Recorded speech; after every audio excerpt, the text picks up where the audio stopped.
সবাইকে স্বাগত জানাচ্ছি আমাদের আজকের এই ডিপ ডাইভে। আজকের আলোচনাটা বেশ একটু অন্যরকম হতে যাচ্ছে। হ্যাঁ, একদমই তাই। বিষয়টা খুবই ইন্টারেস্টিং। ঠিক। যারা শুনছেন তাদের একটু প্রেক্ষাপটটা বলি। আজ আমরা একটা ছোট্ট কিন্তু ভীষণ চিন্তায় ফেলে দেবার মতো একটা লেখা নিয়ে কথা বলবো। একটা দারুণ অবজারভেশন। হ্যাঁ, লেখাটা আসলেই বেশ গভীর একটা জায়গা ছুঁয়ে গেছে। আ বাংলাদেশের একটা নির্দিষ্ট রাজনৈতিক দল জামায়াতে ইসলামীর কথা বলা হচ্ছে এখানে।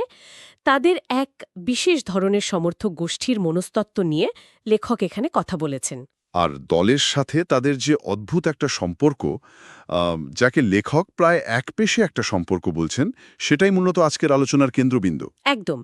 তবে মূল আলোচনায় যাওয়ার আগে একটা বিষয় আমি একেবারেই পরিষ্কার করে নিতে চাই। আজকের এই ডিপ ডাইভের উদ্দেশ্য কিন্তু কোনো রাজনৈতিক দলের বা মতাদর্শের পক্ষ বা বিপক্ষ নেওয়া নয়। না, না, একদমই না। আমরা এখানে সম্পূর্ণ নিরপেক্ষ একটা অবস্থানে আছি। ঠিক। মূল টেক্সটে লেখক যে অদ্ভুত সামাজিক আর রাজনৈতিক সমীকরণের কথা বলেছেন, যে ডাইনামিক্সের কথা তিনি উল্লেখ করেছেন, আমরা কেবল সেটারই মনস্তাত্ত্বিক এবং কাঠামোগত দিকগুলো নিয়ে ব্যবচ্ছিত করব। আর ঠিক এই জায়গাটা থেকেই কিন্তু আলোচনার গভীরতাটা তৈরি হয়। কারণ আম রাজনীতিকে আমরা সাধারণত খুব দৃশ্যমান একটা কাঠামোর মধ্যে দেখতেই তো অভ্যস্ত, তাই না? হ্যাঁ, যেখানে একজন নেতা থাকবেন, কর্মী থাকবেন, রাইট। ফর্ম পূরণ করে সদস্যপদ নেওয়া থাকবে, কিন্তু লেখক এখানে এমন এক গোষ্ঠীর কথা তুলে এনেছেন যারা আসলে ওই প্রথাগত সংজ্ঞার একেবারে বাইরে। মানে অদৃশ্য অথচ দৃশ্যমান একটা গোষ্ঠী। একদম ঠিক বলেছেন। টেক্সট অনুযায়ী সমাজের নানা স্তরে, নানা পেশায় এমন অসংখ্য মানুষ ছড়িয়ে আছেন যারা হয়তো জীবনের কোনো একটা পর্যায়ে, যেমন ধরুন ছাত্রজীবনে। আম জামায়াত বা শিবিরের সাথে যুক্ত ছিলেন। হ্যাঁ, ঠিক তাই। কিন্তু বর্তমানে তারা কিন্তু আর সাংগঠনিকভাবে সক্রিয় নন। মানে তাদের কোনো আনুষ্ঠানিক পদ নেই। না, পদ নেই। দলীয় মিটিংয়েও হয়তো তারা যান না। কিন্তু মজার বিষয় হলো, আনুষ্ঠানিকভাবে নিষ্ক্রিয় থাকলেও তারা সেই আদর্শটাকে নিজেদের মধ্যে খুব গভীরভাবে ধারণ করেন। এবং শুধু ধারণ করেই কিন্তু বসে থাকেন না। তারা ভীষণ সোচ্চার। যখনই ওই নির্দিষ্ট আদর্শ বা দলের উপর কোনো আলোচনা হয়, বা ধরুন কোনো সমালোচনা হয়। হ্যাঁ, সমালোচনা হয়, তখন তারা প্রবলভাবে এর পক্ষে তর্ক জুড়ে দেন। এর ফলে যা হয়, তাদের আশেপাশের লোকজন কিন্তু তাদেরকে একটা ট্যাগ দিয়ে দেয়। রাইট। কর্মক্ষেত্রে হোক বা আত্মীয়-স্বজনের আড্ডায় সবাই তাদেরকে কট্টর জামাত সমর্থক হিসেবেই চিনে নেয়। আর এই পুরো পরিস্থিতিটা, যারা শুনছেন তাদের জন্য বিষয়টা একটু খুলে বলি। এটা কিন্তু খুব পরিচিত একটা কাঠামোর কথা মনে করিয়ে দেয় আমাদের। কিরকম? ধরুন, এটাকে খুব সহজেই বিশ্ববিদ্যালয়ের অ্যালামনাই বা প্রাক্তন ছাত্রদের সাথে তুলনা করা যেতে পারে। ও আচ্ছা, দারুণ একটা উপমা। তাই না? এমন অনেক অ্যালামনাই থাকেন যারা হয়তো আম এক দশক আগে ক্যাম্পাস ছেড়েছেন। তাদের সাথে ক্যাম্পাসের এখন আর কোনো আনুষ্ঠানিক সম্পর্কই নেই। তারা তো আর সেখানে ক্লাস করতে যান না। একদম না, লাইব্রেরিতেও বসেন না। কিন্তু বাইরের কেউ যদি হঠাৎ করে তাদের সেই পুরনো বিশ্ববিদ্যালয়ের কোনো বদনাম করে, তখন তারা একেবারে খড়গহস্ত হয়ে ওঠেন। হ্যাঁ, নিজের ক্যাম্পাসের সম্মান বাঁচাতে রীতিমতো তর্কযুদ্ধ শুরু করে দেন। ঠিক তাই। তো এই প্রাক্তন শিক্ষার্থীর উপমাটাকে যদি আমরা একটু মনস্তাত্ত্বিক দৃষ্টিকোণ থেকে বিশ্লেষণ করি, তাহলে ব্যাপারটা আসলে কি দাঁড়ায়? উম এটা বুঝতে হলে আমাদের আত্মপরিচয় বা আইডেন্টিটি তৈরির প্রক্রিয়ার দিকে তাকাতে হবে।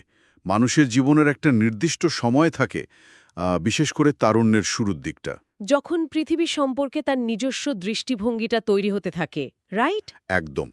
ওই সময় যদি কেউ কোনো সুনির্দিষ্ট আর সুশৃঙ্খল আদর্শিক কাঠামোর মধ্য দিয়ে যান, তখন সেই আদর্শটা আর কেবল একটা রাজনৈতিক দলের ইশতেহার থাকে না। ওটা তার নিজের চিন্তার ছাঁচে পরিণত হয়ে যায়। হ্যাঁ, পরবর্তীতে তারা সাংগঠনিক কার্যক্রমে থাকুন বা না থাকুন, তাদের জগৎটাকে দেখার ভঙ্গিটা আর বদলায় না। তার ভালো মন্দ বা ধরুন ন্যায় অন্যায় বিচার করার যে চশমাটা, সেটাই ওই আদর্শের আদলে তৈরি হয়ে যায়। ঠিক। আর এই কারণে যখন সেই আদর্শের উপর কোনো আক্রমণ আসে, তারা সেটাকে নিছক কোনো দলের উপর আক্রমণ হিসেবে দেখেন না। তারা সেটাকে নিজেদের অস্তিত্বের উপর আঘাত হিসেবে নেন। রাইট। মানুষ তো সহজাতভাবেই নিজের পরিচয়কে রক্ষা করতে চায়। তাই সাংগঠনিক বলয়ের বাইরে থেকেও তারা ওই সংগঠনের ধরুন ফার্স্ট লাইন অফ ডিফেন্স হিসেবে কাজ করতে থাকেন। আর সমাজের চোখে তারাই হয়ে ওঠেন ওই মতাদর্শের সবচেয়ে দৃশ্যমান মুখ। একদম তাই। কিন্তু এখানেই তো সবচেয়ে বড় খটকাটা লাগে আমার। মানে এই যে তারা প্রকাশ্যে দলের পক্ষে তর্ক করছেন, এই দৃশ্যমানতার ফলাফল আসলে কি? হ্যাঁ, এটাই খুব গুরুত্বপূর্ণ একটা প্রশ্ন। টেক্সট কিন্তু খুব স্পষ্টভাবে বলছে যে এই পরিচিতির কারণে তারা সামাজিকভাবে সাফার করেন। হ্যাঁ, সমাজের মানুষ তাদেরকে জামায়াত হিসেবে চিহ্নিত করার কারণে তারা অনেক সুযোগ সুবিধা থেকেই বঞ্চিত হন। তো একজন সাধারণ মানুষের জায়গা থেকে যদি আমরা চিন্তা করি, মানুষ তো নিজের লাভটা আগে বোঝে, তাই না? স্বভাবতই। লাভ ক্ষতির একটা সহজ হিসেব তো সবার মাথাতেই কাজ করে। যদি কেউ দেখে যে একটা নির্দিষ্ট আদর্শের পক্ষে কথা বলার কারণে তার সামাজিকভাবে ক্ষতি হচ্ছে, তাহলে তো তার চুপ করে যাওয়াই সবচেয়ে যৌক্তিক সিদ্ধান্ত। সাধারণ যুক্তিতে তো সেটাই মনে হয়। তাহলে এই বঞ্চনা মেনে নিয়ে, মানে সব জেনে শুনেও কেন তারা এই ট্যাগটা বহন করছেন? কেন তারা সব ছেড়ে দিয়ে একেবারে নীরব হয়ে যান না? এই প্রশ্নটাই মানুষের মনস্তত্ত্বের সবচেয়ে রহস্যময় দিকটাকে উন্মোচন করে। আমরা যদি মানুষকে কেবল র্যাশনাল চয়েস থিওরি দিয়ে বিচার করি, মানে যেখানে মানুষ শুধু নিজের বৈশ্বিক লাভ ক্ষতিটাই দেখে, হ্যাঁ, তাহলে তাদের এই আচরণকে চরম অযৌক্তিক মনে হবে। কিন্তু মানুষের সিদ্ধান্ত নেওয়ার প্রক্রিয়াটা তো এত সরল নয়। তাহলে এখানে কোন বিষয়টা কাজ করছে? এখানে কাজ করে ইকোনমিক্স অফ ভ্যালিউজ বা মূল্যবোধের অর্থনীতি। একজন মানুষ যখন কোনো আদর্শকে পরম সত্য বলে বিশ্বাস করে, তখন তার সাথে আপোস করাটা তার কাছে এক ধরনের আত্মহত্যার শামিল। ওহ, বুঝতে পারছি। তারা যদি সমাজে নিজেদের এই পরিচয়টা লুকিয়ে রাখেন, মানে চুপ করে থাকেন, তখন তাদের ভেতরে প্রচণ্ড একটা মনস্তাত্ত্বিক দ্বন্দ্ব তৈরি হয়। যেটাকে মনোবিজ্ঞানের ভাষায় বোধহয় কগনিটিভ ডিসোনেন্স বলা হয়, তাই না? একদম ঠিক বলেছেন, কগনিটিভ ডিসোনেন্স। ভেতরের গভীর বিশ্বাস আর বাইরের আচরণের মধ্যে যখন মিল থাকে না, তখন এই টানাপোড়েনটা তৈরি হয়। আর এটা তো মানুষের জন্য খুব পীড়াদায়ক একটা অবস্থা। ভীষণ পীড়াদায়ক। এই যে নিজের বিবেকের কাছে ছোট হয়ে থাকার যন্ত্রণা, সেটা সামাজিকভাবে কোণঠাসা হয়ে থাকার কষ্টের চেয়েও অনেক বেশি তীব্র। আচ্ছা, তার মানে তারা বাইরের দুনিয়ার সাফার করাটাকে বেছে নেন কেবল নিজেদের ভেতরের সত্যটার প্রতি সৎ থাকার জন্য।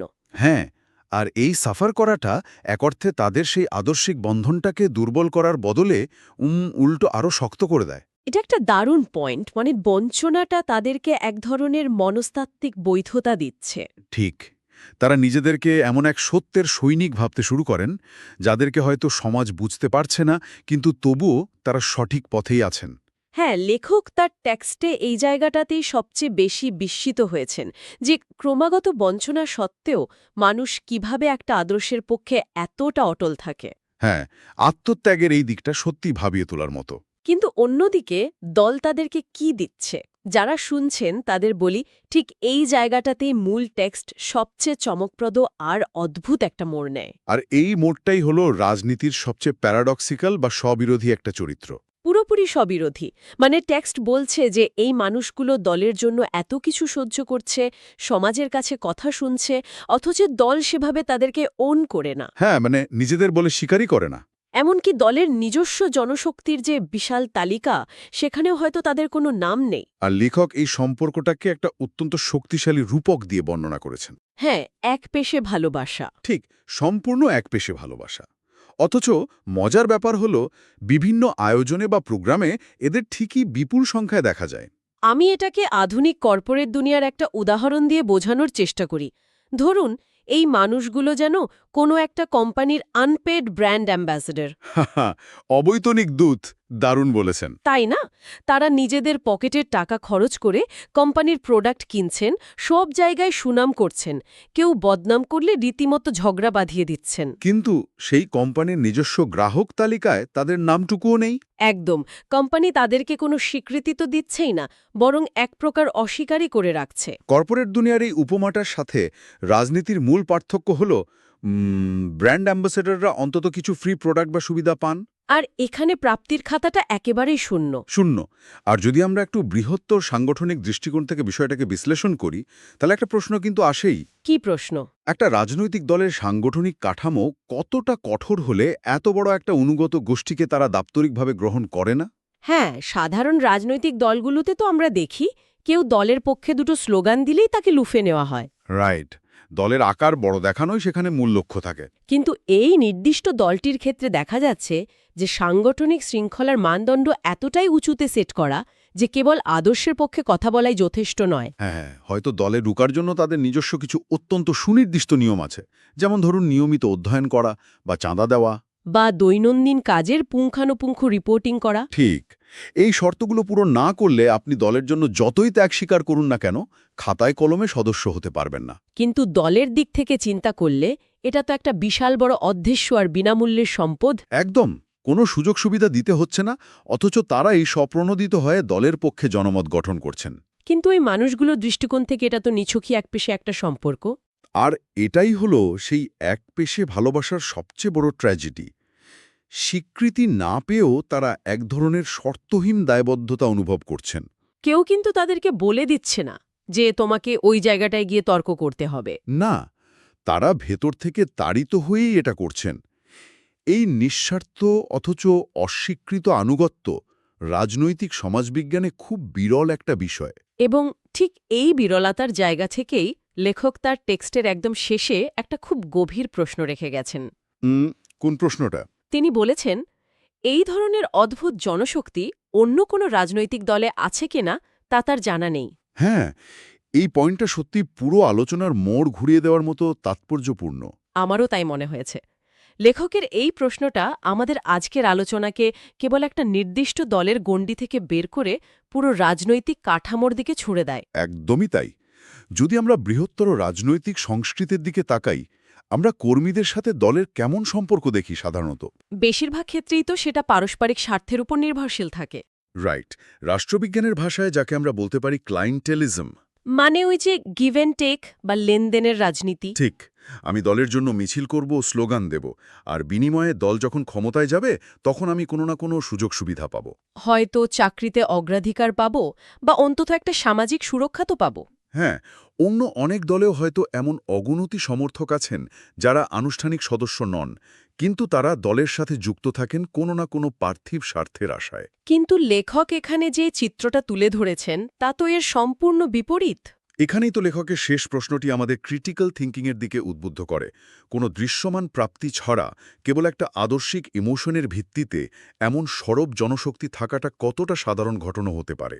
আমার তো মনে হয় যারা শুনছেন তারা হয়তো এখন মেলাতে চেষ্টা করছেন যে অন্য কোনো রাজনৈতিক দলে সত্যিও এমন আনপেইড ব্র্যান্ড অ্যাম্বাসেডর আছে কিনা। হ্যাঁ, যারা কেবলই একপেশে ভালোবাসার কারণে দিনের পর দিন এই বঞ্চনা সহ্য করে যাচ্ছেন। আসলে এই আলোচনাটা আমাদের একটা বড় শিক্ষা দেয়। রাজনীতি তো সবসময় কেবল ক্ষমতার অঙ্ক দিয়ে চলে না। না, এর অনেক গভীরে মানুষের আইডেন্টিটি ক্রাইসিস বা আত্মপরিচয় সংকটও খুব নীরবে কাজ করে। একদম।